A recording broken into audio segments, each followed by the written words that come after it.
Do you know that some Poco F5 users are facing motherboard problems? Un perrito que te hicieron.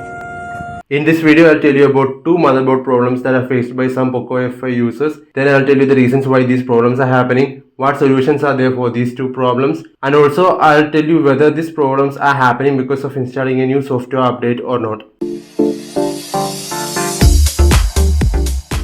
As you already know, Poco is a sub-brand of Xiaomi that's making cheap phones with good performance hardware. But the truth is that in order to make the phone cheap, they use cheap quality hardware that is inexpensive and can cause problems. Similarly, it seems like cheap hardware is the main reason why motherboard issues are happening on Poco F5 too. Coming to the first problem, it is a display issue that was shared by this user. It seems like a problem happening because of the display connector section of the motherboard and can most probably be a manufacturing defect. The right side of the display is completely having a glitch-like appearance. As far as I know, the user went to service center and the service center people accepted that this is a motherboard issue and they offered a replacement. The second motherboard issue was shared by another user in a different form. So as shared by this user, his phone stopped charging one day. He went to the service center. The service center people told him that the section of the motherboard that is connected to the charger section is not working properly. They informed that the charger section and the motherboard connected is having some issue, because of which they were ready to give him a replacement, and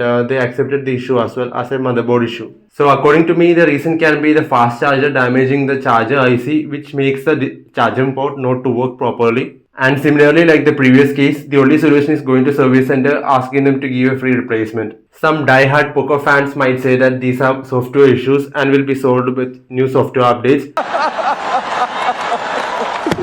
Oh, wow! But remember that these are hardware issues and no software update can fix them. So in case you want to have a good gaming phone, then you can go ahead and buy this phone. But remember that you are taking a risk even if the phone is having 2-year warranty. If you feel like asking anything, please make use of the comment section. Don't forget to subscribe if you want more videos like this.